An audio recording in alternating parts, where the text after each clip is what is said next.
The Eden Plot by Paul G. Brett.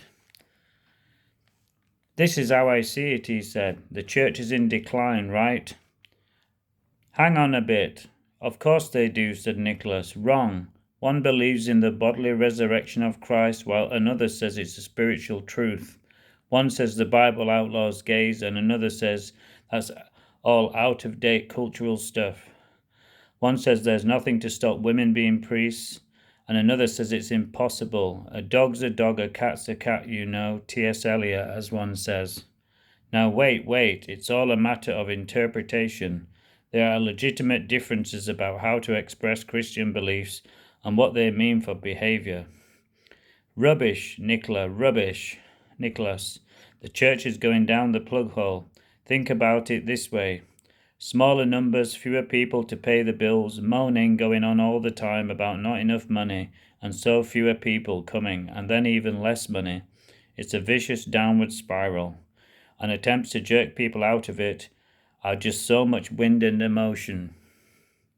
Nicholas looked hard at Acton, and he developed this thesis. This man has gone mad, he thought. He's gone over the top. We must do something. I must do something, or he'll pull everyone down and Dad with him. But Acton was in full swing. The church is like a wooden doll, yes, a wooden doll, he was saying, all bits and pieces at odd angles. Well made, of course, well, not so well made, but no backbone. It won't stand up. No one seems able to get all the parts working together.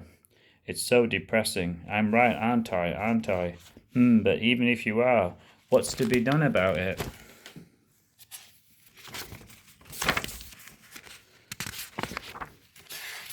Next page. That's where my plan is so outstanding. Forget the dogma, I say. Start all over again. What's our core business? That's the question we've got to ask. What sector are we in? Well, it's a bit hard to say if you put it like that. Of course it is. The church doesn't know itself, that's why. But I know. The core business is peace and calm, and the sector we're in is leisure. That's what the church does best. Once we've got that clear, we can take a hard look at the assets. Look at them all, overall, I mean. We've got millions, property in every village, thousands of hectares of farmland, big housing estates in London. And what are we doing with them? Sitting on them. If it weren't a tragedy, it'd be a farce. We keep the churches shut most of the time. We let land and property to tenants for next to nothing. It's pathetic.